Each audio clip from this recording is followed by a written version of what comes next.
Hello guys and gals, me Mudahar. And do you remember weeks ago when crypto crashed the hardest it's ever been? $2 trillion wiped out of its ecosystem completely? Well, a few weeks ago we talked about a group known as the Celsius Network, an entire place for people who are tired of the banking industry of today. I'm not going to say that banks are your friends, ladies and gentlemen, because trust me, no world of high finance is your friend. But at least banks are typically insured. In this case, Celsius Network recently just filed for Chapter 11 bankruptcy, or restructuring if you will. Effectively, it means they're out of the playing board as of now. Ladies and gentlemen, this is pretty big information because if you remember weeks ago, what had happened with Celsius was they were like, hey, nothing's bad over here. A few days later, we can't actually withdraw our money anymore. They actually halted all of that just because we knew down the road, and it was speculation then, but it's reality now, they filed for straight up bankruptcy. Now, I'm not going to say these are Ponzi schemes or reverse funnel systems or whatever. I think while there's been a lot of them, I'm going to stay as level-headed and objective as I can. Now, filing a Chapter 11 basically means that as they've declared bankruptcy, they have to basically assess what's on their balance sheets and basically pay out to a lot of the creditors, secured or unsecured, the money that they have remaining. Now, do they have the assets to do so? Honestly, we're not going to know until more of this entire situation comes out. But what we can actually do is make some very educated guesses based on those recent filings. Now, according to the actual bankruptcy filings filed by Kirkland & Ellis LLP, Joshua Sussberg, a lawyer that you'll be seeing quite prominently throughout these entire crypto scenarios, they actually had a few things to really talk about in the situation. So for instance, in the background, the debtors, together with their non-debtors affiliate, collectively Celsius, are one of the largest and most sophisticated cryptocurrency-based finance platforms in the world, and provide financial services to institutional, corporate, and retail clients across more than 100 countries. I tried to make it in Canada an account and it would not let me. Trust me on that one. It's, for some reason, the Canadians were not cool with it. I then tried to change my address into like Texas, and apparently I think maybe state regulators are jumping in. But anyways, headquartered in Hoboken, New Jersey, Celsius employs a global workforce of approximately 670 employees, and has more than 1.7 million registered users, of which approximately 300,000 active users, basically users with over $100 in account balances, actually exist. So they basically had to declare, what was going on with their system, how large it was, and 300,000 active users is, I would say, pretty reasonable for this for this kind of an operation.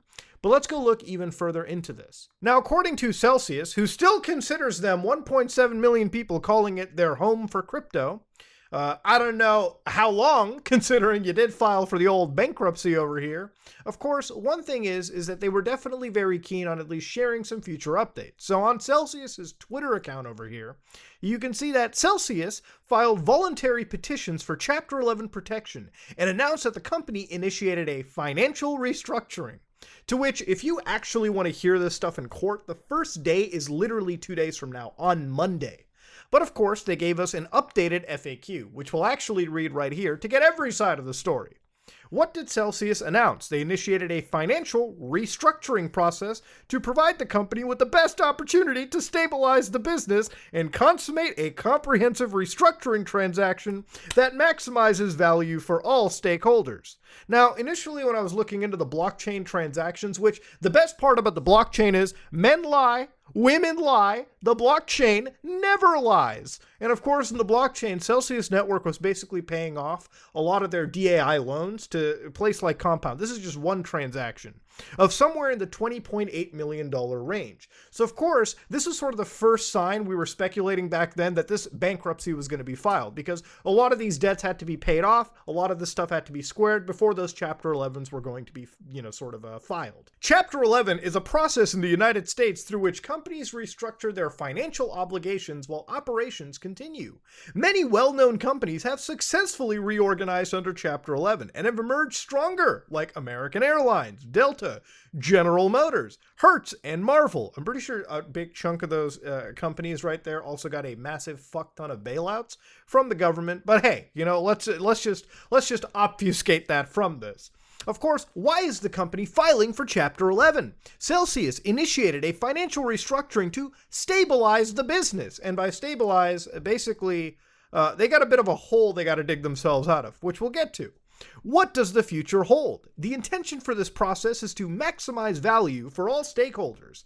It's also is our goal to position Celsius to emerge as a stronger company. Again, all the nice PR buzzwords you can imagine. When will customers be able to withdraw assets? On June 12, 2022, we made the difficult but necessary decision to pause withdrawals, swaps, and transfers on our platform to stabilize our business. One thing to note from Celsius itself is one thing that they actually had as well too, HODL mode. Now, this is actually a little mode they added. This is going to make you laugh. This is a security feature that gives you the ability to temporarily disable outgoing transactions from your Celsius accounts. Again, it's all about the outgoing. Feel free to funnel it into our network. Who cares? So basically, hodling, for those of you who don't know, is basically hold on to dear life, right? As far as I know the acronym goes. Effectively, a lot of the crypto bros, the NFT bros around the world will basically say, hey, buy this token, buy millions of it, and just hodl, because it's going to shoot straight to the moon. These people played into the meme so hard that basically by giving you a little toggle, for instance, you click on your profile, and you basically go to the security tab, and you flip on the hodl switch. What the hodl switch did was basically it did not allow you to withdraw your funds. You will not be able to send funds to SellPay.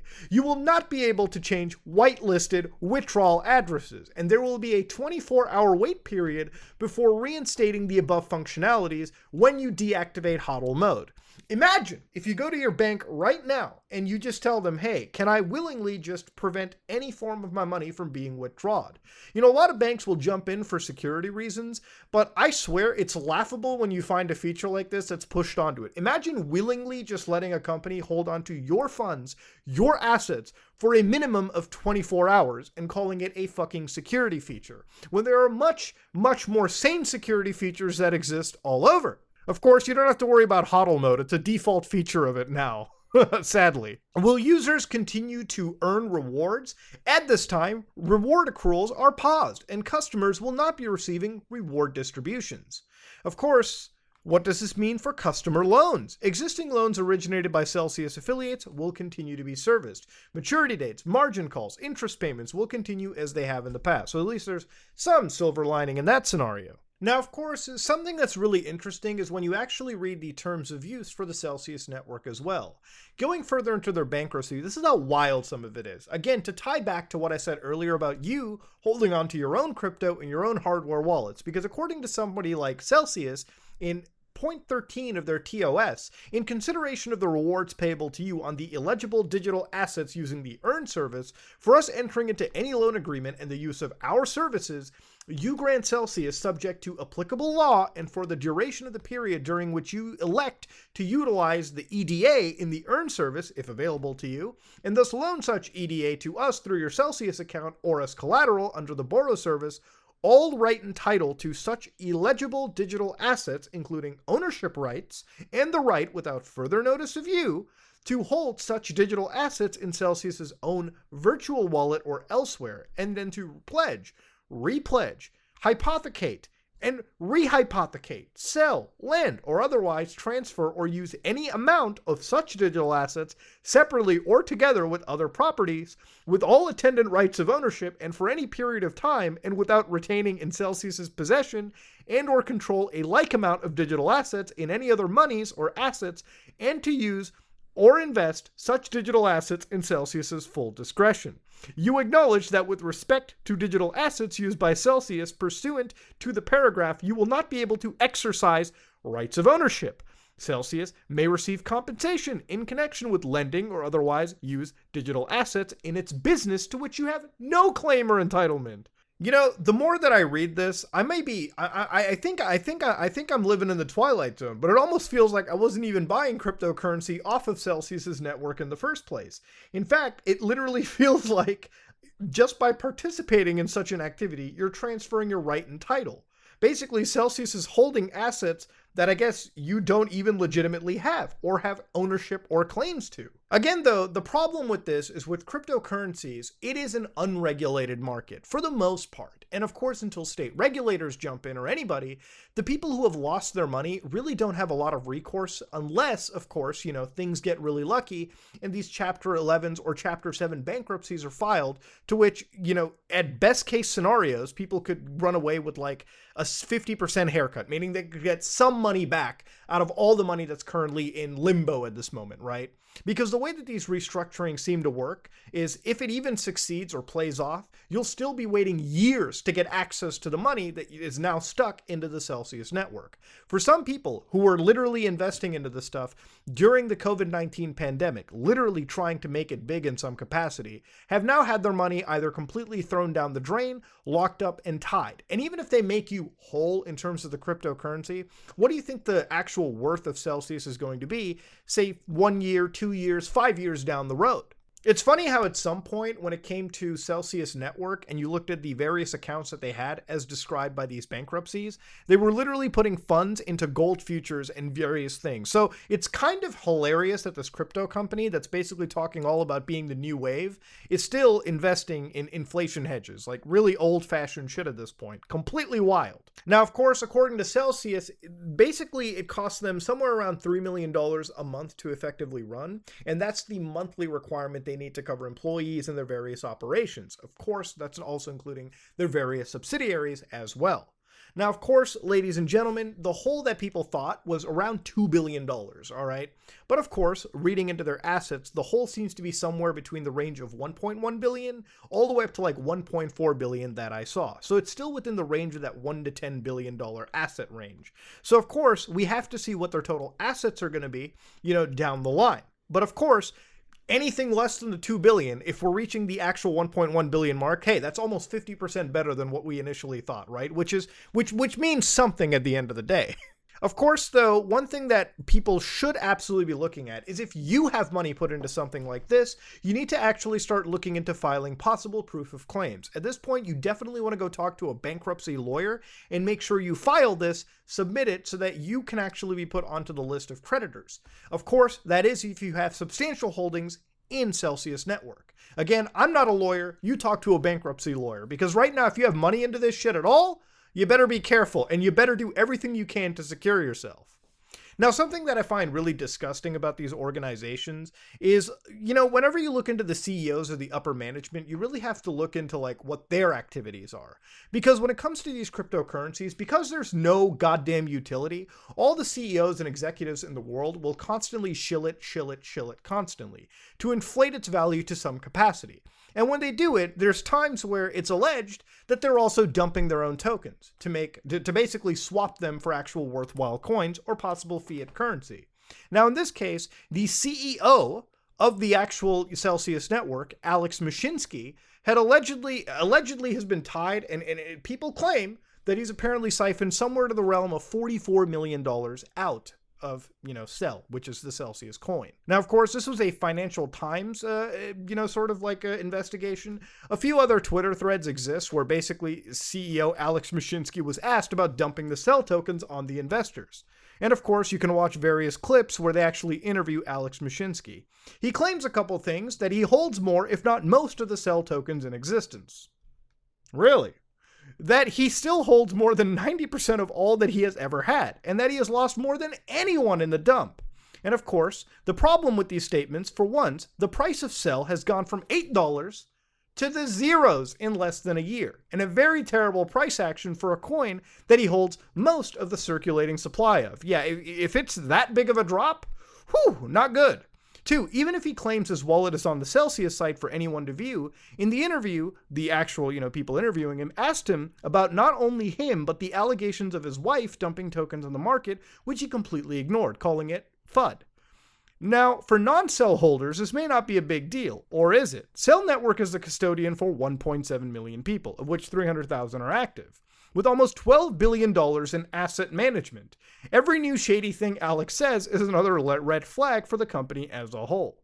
So of course, ladies and gentlemen, the whole point of this is take your fucking money out of crypto or Celsius Network. Of course, though, for a lot of people now, that's not even a possibility because withdrawals are completely halted. Now, of course, there's also a report made by Arkham, all right, who basically, actually tried to find the alleged wallets that the CEO actually claims to own. So, of course, Celsius CEO Alex Mashinsky, over the past year, 8 Ethereum addresses that Arkham has identified as likely belonging to Celsius CEO. So again, nothing's confirmed, it's likely belonging. So these people are alleging it. And I'm also alleging it too. Totaling $44 million. at the same time that he was promoting sell to users and denying that he was selling the token. So if people called him, hey, are you dumping your token? Fuck no, bro. But allegedly, these accounts were definitely siphoning tens of thousands of dollars of transactions on those same days. Arkham identified an initial set of wallets belonging to Mashinsky by identifying particular assets that he owns. For example, one address holds the NFT Mashinsky uses as his profile picture on Twitter, which requires verification of ownership. So on Twitter, since you have Twitter Blue, you can actually attach NFTs that you own, and of course, when you click on those NFTs on Twitter Blue, people will be able to know exactly what dumbass blockchain that you bought it on. Arkham used this initial group of wallets to identify other addresses that likely belong to the same individual by analyzing address relationships such as sharing deposit addresses, frequent large transfers, and similar transaction patterns. Which makes sense, alright? If 4 wallets are constantly sending large transactions between each other and they're sharing deposit addresses, well, they're probably owned by the same person, right? I mean, logic would dictate. Again, though, it's only an allegation, right? Alex could easily disprove this by, I don't know, showing all of his wallet addresses. But I don't think Alex would do that. So in this graph, that's pretty hard to identify. If you look at the Celsius, right, it flows into those various alleged accounts, to which those accounts send to various exchanges. And of course, when it goes to those exchanges, it can be transferred into a token that actually has value or transferred into fiat currency that actually has value. And it can be put into a bank that's insured and secured. On October 9, 2021, Mashinsky tweeted, "Lots to celebrate here in London. Busy week with a lot of large deals and events. It pays to hodl." 9 hours later on the very same day, a suspected Mashinsky wallet sold 12,000 SEL on AirSwap for 69,000 in USDC, which is USD coin, a stable token.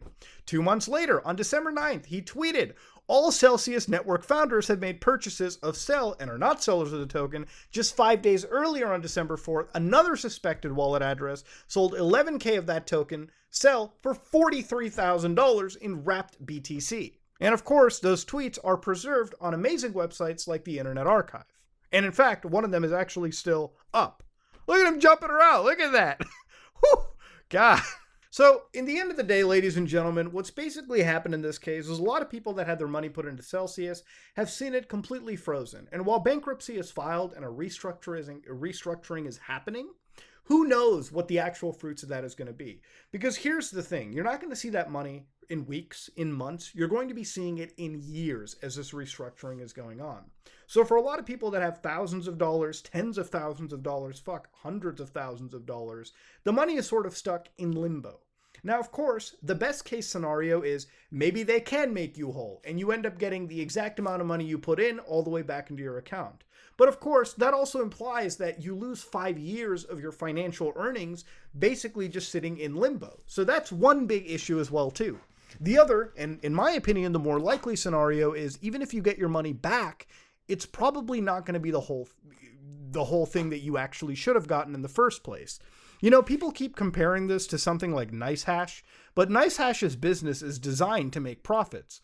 Celsius, as far as I understand, is not designed to necessarily make any form of massive profit. So it's going to be interesting seeing them get out of this hole.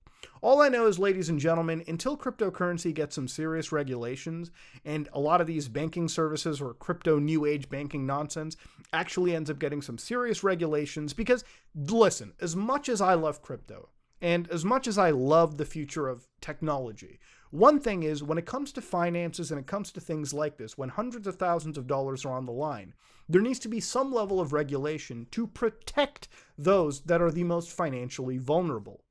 This is why I tell people getting rich quick is not an easy step.